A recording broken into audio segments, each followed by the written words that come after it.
Mulligatawny soup, a real stone soup. The only seeming ingredient you need to call your soup mulligatawny is a pinch of curry powder. Practically speaking, it is commonly served as an appetizer or meal in Indian restaurants catering to foreigners. In this case it is usually chicken soup with curry flavorings. I'm not trying to disparage the authenticity of the soup right off the bat. I've had mulligatawny soup in its East meets West concoction and it's quite good indeed, especially with the addition of fresh curry leaves.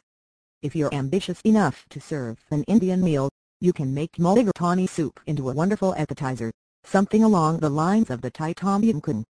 And it must be remembered that although this is a Westernized Indian dish, its roots are very Indian, Tamil to be precise.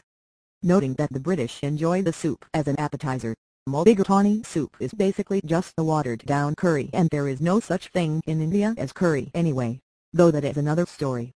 Mulligatawny pepper water in Tamil dish have an origin as a rather hearty lentil curry, though not at all, and perhaps a version of it was first served to the British.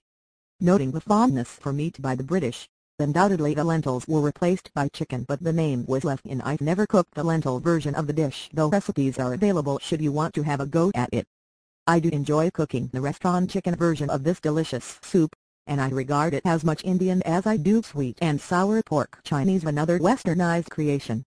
If there are any Indian markets near you, you're in luck. Use fresh garam masala type of curry powder for the soup along with mustard seed pod and fresh curry leaves if you can't get it. Keep the stock simple and drizzle it with fresh lime juice just before serving.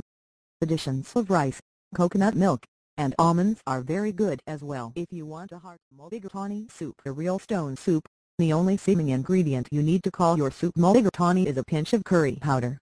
Practically speaking, it is commonly served as an appetizer or meal in Indian restaurants catering to foreigners. In this case it is usually chicken soup.